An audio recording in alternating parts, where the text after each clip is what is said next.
Hello guys, it's me Mahin ভাই and welcome to my another blog. Guys, তোমরা সবাই কেমন আছো? গাইস, আমি অনেক অনেক বেশি ভালো আছি। তো গাইস, এবার 30টা রোজা কিভাবে কিভাবে যে চলে গেল বুঝতেই পারলাম না।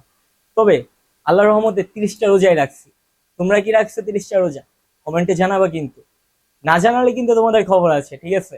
তো সেটা কোনো বড় কথা না। আজকে হচ্ছে চাঁদ রাত, ঠিক আছে? কালকে হচ্ছে ঈদ। তো চাঁদ রাতে মানুষ কি করে? চাঁদ রাতে মানুষ বোম ফুটায়, অনেক কিছু করে। তো আমি অনেকগুলো বোম নিয়ে আসছি বাজার থেকে, তো সেগুলো ফুটাবো। তো লেটস গো। ও দাঁড়াও, আগে বোমগুলো নিয়ে নিই। এই যে দেখতে পারতেছো, আসলি আসলি এই যে বোম, এখানে অনেক ধরনেরই বোম আছে। তো আগে আমি একটা কথা বলে নিই, বোম ফুটানো কিন্তু ভালো না এদের মধ্যে। যে যেখানেই বোম ফুটান না কেন, সতর্কভাবে বোম ফুটাবে। মাইক অ্যানাউন্স দেওয়ার আগেই, মাইক অ্যানাউন্স দিবেই একটু পর, যে সবাইকে বলবে যে এদের শুভেচ্ছা। তো সেটা বলার আগে আমরা সাথে যাব, গিয়ে বোম ফুটানো স্টার্ট করে দিব, ঠিক আছে? কারণ আমরা এই বোম ফুটিয়ে মাইক অ্যানাউন্স করার আগে সবাইকে জানাই দিব যে কালকে ঈদ। তারপরই বোমগুলা হাতে নিয়ে ফাহিম ভাইকে একটা নক দিয়ে চলে গেলাম সাততলায়। আমাদের মসজিদে মাইক অ্যালাউন্স দেওয়ার আগে আমাদের বোম ফোটাতে হবে। তো গাইস, বোমগুলো আনবক্স করতেছি, এখন বোম ফোটাবো।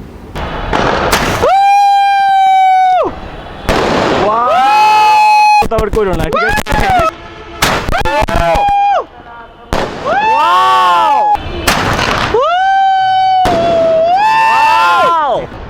আল্লাহ গো।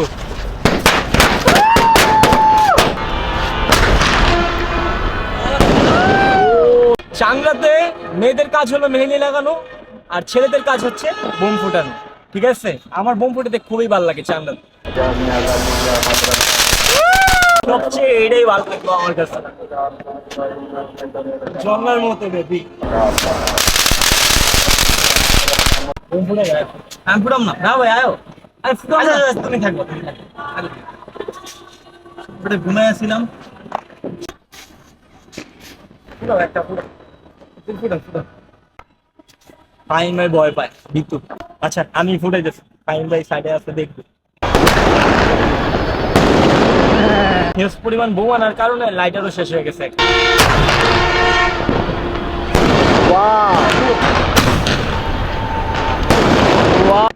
গাইস, বোম ফুটানো আপাতত শেষ। আর কিছু বোম আছে, এটা কালকের জন্য রেখে দিছি, কালকে ফুটাবো, ঠিক আছে? তো গাইস, এখন বাসায় যেতে হবে, গিয়ে একটু ফ্রেশ হবো, এলাকায় যাবো, আড্ডা দিব, দেন তারপর ঘুমাবো। গুড মর্নিং সবাইকে, ঈদ মোবারক গাইস। একটু রেডি হয়ে নেই। এই হচ্ছে আমার ঈদের লুক। কেমন সুন্দর না? পুরো গর্জিয়াস লুকে আসছি তোমাদের সামনে। তো গাইস, আমি এই পাঞ্জাবিটা নিচ্ছিলাম হচ্ছে ফেসবুক পেজ মাইসোর থেকে। পাঞ্জাবিটা আমার কাছে খুবই ভালো লাগছে, সিকোয়েন্সের মধ্যে হাতায় লেসের কাজ করা। তো আমার কাছে খুবই ভালো লাগছে, আমি পুরাই ফিদা এই পাঞ্জাবির উপরে। কিন্তু এই পাঞ্জাবিটা আমার ভাইয়াও নিতে চাইছিল, বাট স্টক আউট হয়ে গেছে। সাইজ একটাই ছিল, আমি নিয়ে নিছি। তো guys, সেটা কোনো বড় কথা না, টাইম হাতে খুবই কম। তো এখন নিচে যাব, মার হাতে সেমাই খাবো, দেন নামাজ পড়বো। চলো যাই ভাই, মার হাতে সেমাই খাবো, আসো। এক্সিলেন্ট।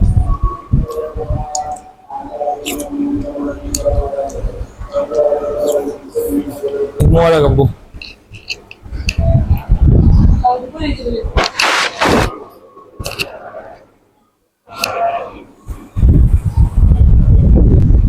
তো গাইস, আমাদের হাতে এখন সময় নেই, আমরা এখন যাব নামাজ পড়তে। বাই। মা, ঈদ মোবারক।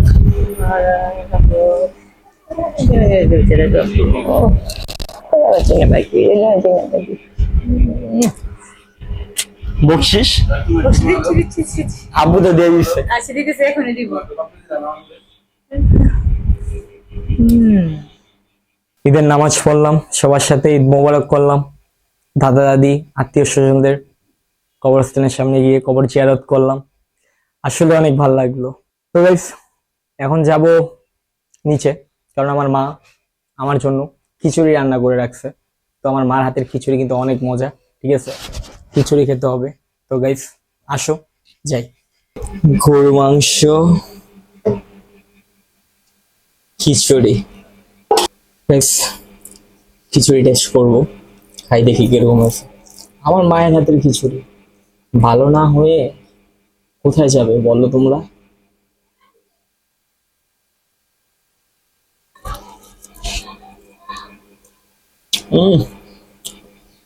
অসাধারণ। সো গাইস, ঈদে কোনো কিছু করতে না ভালো লাগলেও সালামিটা নিতে আমার খুবই ভালো লাগে।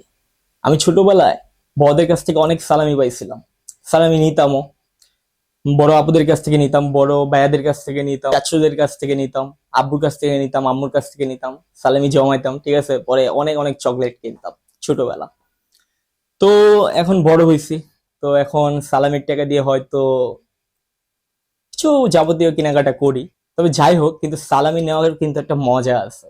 তো তোমাদেরকেও আমি বলে দিই, তোমরা ঈদে, ঠিক আছে, যে যেখানেই থাকো প্রচুর পরিমাণে সালামি নিবা, ঠিক আছে। সালামি কিন্তু লাইফে ইম্পর্টেন্ট। আর একটু পরেই লিলিম আপু, তারেক ভাই চলে আসবে। এখানে একটা বড় ধান্দা করা যাবে, অর্থাৎ সালামি পাওয়া যাবে। দেখি কি হয়, ওরা আসা আগ পর্যন্ত আমরা একটু অপেক্ষা করি। 20 মিনিট পরই নীলিমাপু তারেক ভাই চলে আসবে। সালামি সালামি লাগবে।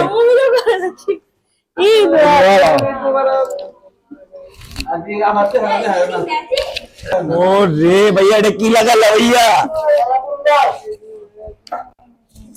ঈদ মোবারক। কোলাগুলি করতে চাইলা, কোলাগুলি করতে দেয় না পোলাটা। গাইস গাইস, কার পাঞ্জাবি বেশি গর্জিয়াস? আমারটা না ভাইয়ারটা? কোনটা? না না, তোমারটা গর্জিয়াস না, আমারটাই গর্জিয়াস। আমার সময় কি চপ খালো দাও ভাই কি করবো কি করবো? খালো খাবো না, খাবো না। আসলি সোনা। আসতে শোনা নেই ওই ডানা কাটা পড়ি ডানাটা লাগিয়ে দেবো উড়াল দিয়ে চলে যাবে এখন একটু খাওয়া দাওয়া করবো, ঠিক আছে। এখন ক্যামেরাটা বন্ধই থাকে। খাওয়া দাওয়া শেষ করেই রওনা দিয়ে দিয়েছিলাম রাসেল দুলাভাইয়ের বাসার উদ্দেশ্যে। ভাই টালি কোম্পানিটা কোন দিকে টালি কোম্পানি খুঁজতে খুঁজতে আমরা বিরক্ত হয়ে গেছি, ঠিক আছে। ধন্যবাদ ভাই টালি কোম্পানির সাথে বাসা।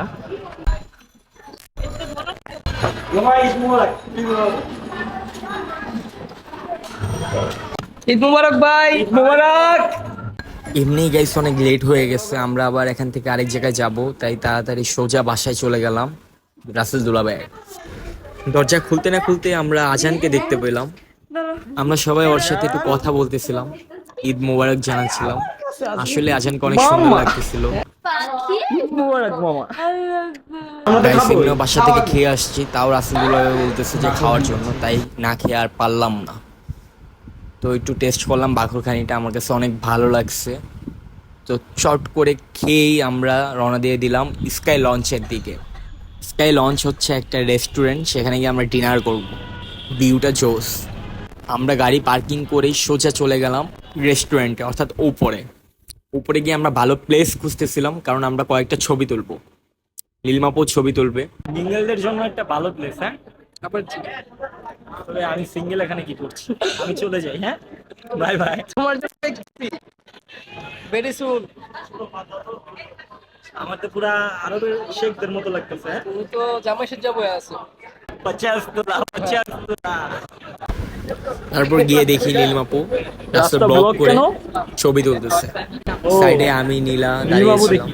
আর ওর পোস্ট দেখতেছিল। ভিডিওতে আমার টিকটাতে বেশি গ্লেস মারতেছে, সিকোয়েন্সে পাঞ্জাবি পরা, সবাই তাকায় আছে। দূর থেকে মানুষগুলোর রিয়াকশন থেকে খুব ভালোই লাগতেছে। এই যে দেখো, দেখে নাও, এই হচ্ছে কাপলদের ছবি তোলার স্টাইল। আর নীলা ছবি তুলতেছিল আর আমিও দেখতেছিলাম। স্কাই লঞ্চ আসলে একটা সুন্দর একটা জায়গা মিঙ্গেলদের জন্য। তোমরা কিন্তু তোমাদের পার্টনার নিয়ে এখানে আসবে। আমরা ডিনার করবো এখন। অনেক ক্ষুধা লাগছে, 1.5 ঘন্টার মতো হয়েছে আমরা আসছি এখানে। কিছুক্ষণের মধ্যে আমাদের খাবার এসে পড়বে। 15 মিনিট পরেই খাবার চলে আসলো, ফ্রাইড রাইস। ভাবতেছিলাম এই পুরো ফ্রাইড রাইস কি খেতে পারবো। তো খাওয়া দাওয়া শেষ করেই আমরা চলে গিয়েছিলাম পানিপুরি খেতে, কারণ নীলিমাপুর পানিপুরি খেতে অনেক ইচ্ছে করছিল, তাই আর কি। ভাইয়া, আপনার হাতে কি জাদু আছে নাকি? সবাই আপনার ফুচকা খাওয়ার জন্য পাগল হয়ে থাকে। ভাই হ্যাঁ, না অনেক লোকই রিভিউ দিল, তো তাই বললাম আর কি। বাইরে থেকে অনেক লোকই বললো যে এই জায়গা ফুচকাটা অনেক ভালো, তাই আর কি আসছি আপনাদের এখানে ফুচকাটা টেস্ট করার জন্য। পানিপুরি হবে না? এইটাই পানিপুরি ভাই ভাই রিভিউ দাও, কেমন ইলা রিভিউ? মজা দাও না? ব্লগার অনেক মজা, আমার খুব ভালো লাগছে। আর তারেক ভাইয়ের খাওয়া দেখে আমার পুরো জিভে জল চলে আসছে। আর তারপরে আমরা চলে গেলাম বাসার উদ্দেশ্যে। তো গাইস ব্লগটি এ পর্যন্তই। এই ছিল আমাদের ঈদের প্ল্যান। তো যদি ব্লগটি কারো ভালো লেগে থাকে, লাইক কমেন্ট শেয়ার নাও, আর সাবস্ক্রাইব করতে ভুলবো না। আর নোটিফিকেশন বেল আইকনে একটা ক্লিক দিয়ে রাখো, যাতে আমার ভিডিও পাওয়া মাত্রই তোমাদের কাছে চলে যায়। Bye guys.